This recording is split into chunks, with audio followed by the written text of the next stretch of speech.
exist.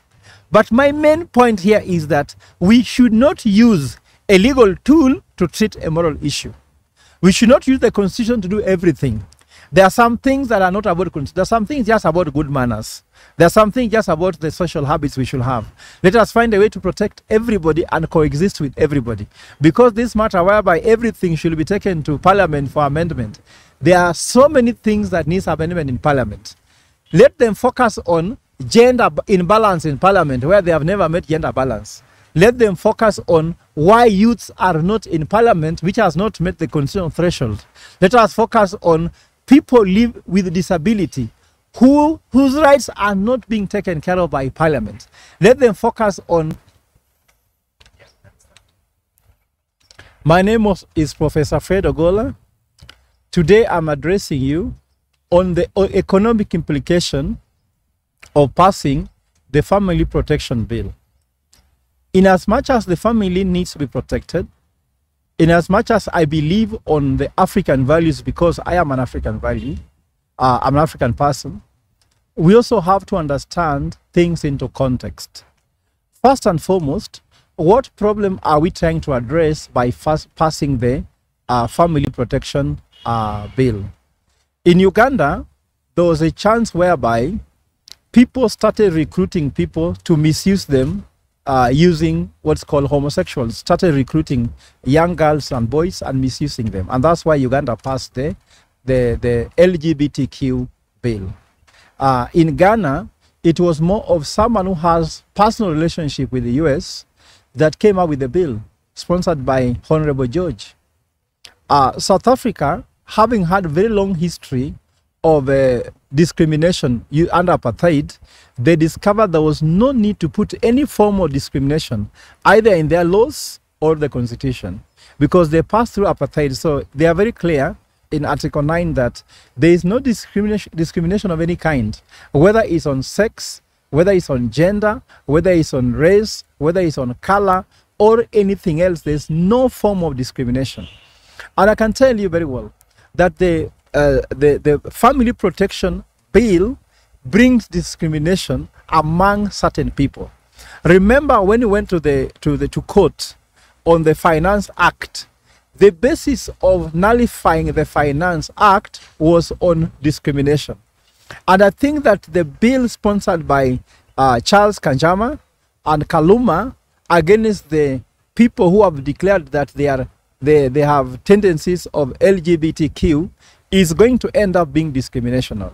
Why am I trying to say so? First of all, we have to find that as a Christian, as a Catholic, as an African, as a Kenyan, the Bible, there are 26 verses in the Bible that says that LGBTQ acts are sins. They are immoral. And therefore, those means that they fall in the domain of the church. The Pope, which is the head of the Catholic Church, is infallible on matters faith and moral. And the Pope has said that God hates sinners. God hates sin, but God does not hate sinners. God wants sinners to be given a chance to recover. So the Pope has declared that the LGBTQ people needs protection. They need care. They have talked about the issue of duty of care to be given to them by the priests, and all religions have been ordered by the Pope to give them the duty of care. Now, I'm sure that Charles Kanjama confesses Opus Dei faith, and I believe that Charles Kanjama is a religious person and should be able to obey the Pope's order because the Pope cannot be wrong on matters moral and faith. And I believe that for them pretending that they are fighting LGBTQ and sponsoring a bill against them, they are doing something which is not very helpful. Why am I trying to say so? We have to know that the highest level of laws comes from divine law, which is given by God. That is followed by national law. So national law, it defines the human nature. So some people are born with more than one sexual organs. So naturally, it's not something they put in themselves. That is how it is. So if you want to take them for 50 years in jail, in which jail do you take them? Can you take them to a female cell or you take them to the male cell? Will you create a cell for each and every individual throughout the country? How much cost that is? And we have done tabulation of the cost of constructing prisons and also offering financial care, all the spiritual care, is around 11.5 billion shillings that we have to blow every year in doing that. The cost of building those prisons will be around another 28 billion shillings. And we found out that development partners like the IMF, World Bank, you know, remember IMF, World Bank, US, UK, EU, funds Kenya, not just the national budget, but also humanitarian support. They have threatened to withdraw those support in case we pass an LGBTQ. The total economic implication of passing that bill will make Kenya lose 4.186 trillion shillings. That comes just not in terms of borrowing, but also comes in terms of grants and humanitarian response. So the question is, why should you risk that one while we are not going to solve the problem? It is very clear that the bill is going to pass in Parliament. Members of Parliament have confessed they don't read bills. 300 members of Parliament have no time to read the bills. That includes Honorable Kaluma. Now, we are again going to pass a bill in Parliament, which Parliament won't read and thoroughly look at its implication. That's why I'm standing here to tell them before they pass it, that the economic implication is 4.186 trillion Kenya shillings. Do they want to do that? And I want to tell Mr. President, do not go through the predicament of Ghana, of Uganda, by signing this to law in case it comes to your desk. But should you want to sign it, put your mouth where your pen and money is. Before you sign that, put aside or set aside 4.186 trillion shillings. Should that be your priority, then tell us that you have solved all the problems Kenya have. One, doctors should not be on strike while you're focusing on something which is not even legal. Remember, I've told you that this matter is a moral issue. It's a sin issue. It is not legal issue. It's not a constitutional issue, but it is to do with ethical issue, which is a moral issue. We should be left to the church, psychiatrists, psychologists, and other people in society who can help them through NGO to support these people so that they can look like they're living a normal life in Kenya. Remember, we have a right to live normal life. I'm not saying I'm in support of LGBTQ, but I am not in support of LGBTQ acts. Just like even you, if you are heterosexual, I cannot support you to defile a child. I cannot support you to commit adultery. I cannot support you to commit fornication, because these are all sins.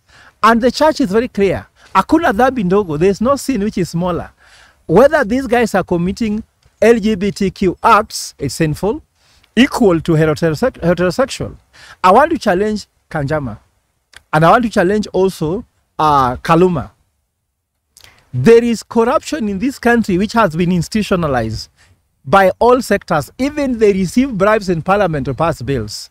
Why don't they deal with corruption first? Because corruption is worse than LGBTQ acts. Why am I trying to say so? Corruption, if you like, is unethical. Corruption is immoral. Corruption is illegal. Corruption is unconstitutional. LGBTQ acts is only immoral, but it's not illegal. It's not unconstitutional. So why are we punishing these people so hard when we have matters that are of agency? The other thing which is very clear here is that we have done research and found out that you have to construct so much prisons. You have to do capacity building to pastors. You have to do capacity building among psychologists who will be dealing with these people when they have been arrested. At the same time, you're losing labor. If you jail a young person who is 12, 10 years into a cell for 50 years, you have derailed a life. How do you lose such labor? By loss of labor. At the same time, when these people are being harassed, they may not be able to access jobs. How will they have their livelihoods? Remember, these are sons to somebody, these are uncles to somebody, these are brothers to somebody. Who will be taking care of them? Has the government set aside some funds to protect these people in case they are in these challenges? If someone who has been a breadwinner in a family is arrested, what do you do to that family which has been condemned? So I'm looking at it from purely economic perspective. Another thing that is worth considering is that let us not look at these things by saying the West is interfering with our culture. The West cannot interfere with our culture if we use our culture. Remember when World Cup was done in Qatar, Qatar was very clear. You cannot drink inside the stadium, you can drink in an hotel or in a bar. Why don't we come up with our rules that guards us against the West? I don't like these things of blaming America, blaming UK. Every time there's a problem, blame America and blaming UK. Those countries have their own past interests, just like Kenya needs to have their own interests. Why don't we align our interests with their interests? But we have to find a way on which we protect our culture. I remember Uhuru Kenyatta, when Uhuru Kenyatta was visited by Obama, President Uhuru Kenyatta told Obama that the issue of homosexuality, leave it to us, we know how to deal with it. And that was very clear. That's the national position we have. We have mechanisms. Remember, even during Sodom and Gomorrah, these issues were there. There are ways they were dealt with. And if you look at biblical argument, when God was talking to Abraham and he was asked, should you find 100 people only who are good in Sodom, will you destroy? God said no. If you find 50, will you destroy? God said no. Up to 10, God said no. Eventually, they could only find 2 people who are good in Sodom and Gomorrah. And God decided to take away those 2 people out from there. That's why Lot was there, Lot and his wife. In Kenya, we don't have too many people who are having those tendencies. Why do we punish them? Because if you try to do that and we lose the economic support we are getting, some people will be condemned to poverty and actually death.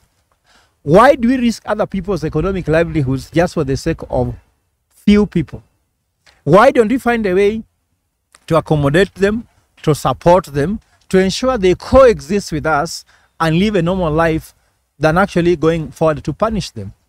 I also want to refer you to the parable that was told by Jesus of the sower, whereby someone sowed good seeds and someone sowed weeds.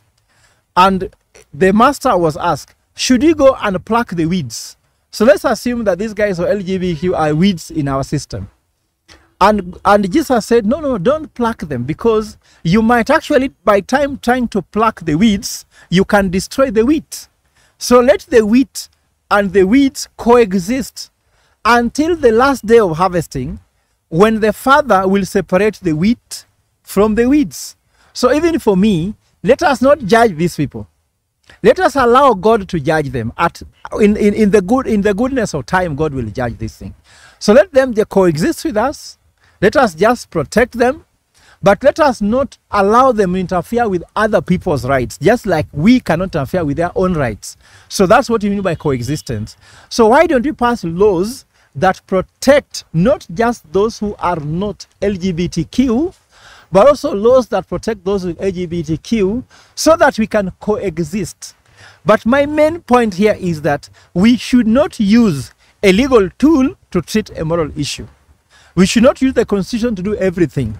There are some things that are not about Constitution. There are some things just about good manners. There are some things just about the social habits we should have. Let us find a way to protect everybody and coexist with everybody. Because this matter whereby everything should be taken to Parliament for amendment, there are so many things that need amendment in Parliament. Let them focus on gender imbalance in Parliament, where they have never met gender balance. Let them focus on why youths are not in Parliament, which has not met the constitutional threshold. Let us focus on people live with disability whose rights are not being taken care of by Parliament. Let them focus on how government is giving people toxic fertilizers, toxic seeds, toxic oil, edible oil, toxic sugar, toxic medicine. Let us focus on those ones. Those are more important areas to focus on. But I can tell you, these are agents who are being paid by some people, because there is no MP in Parliament who has ever been interested in something that helps Mwananchi unless they are being paid money. That's why bills pass in Parliament being funded. And let me address Charles Kanjama directly. There's a priest who defiled a 16-year-old girl, and this priest was taken to court, and you are the attorney trying to help him out of this case, even pleading for his freedom. If you really believe on African values, is defilement African? I hear this argument, people saying that homosexuality is un-African. Is corruption African? Is defilement African? Is stealing African? So let us not use the African card only when it favors. That's hypocrisy. For me, let us use these standards across the board.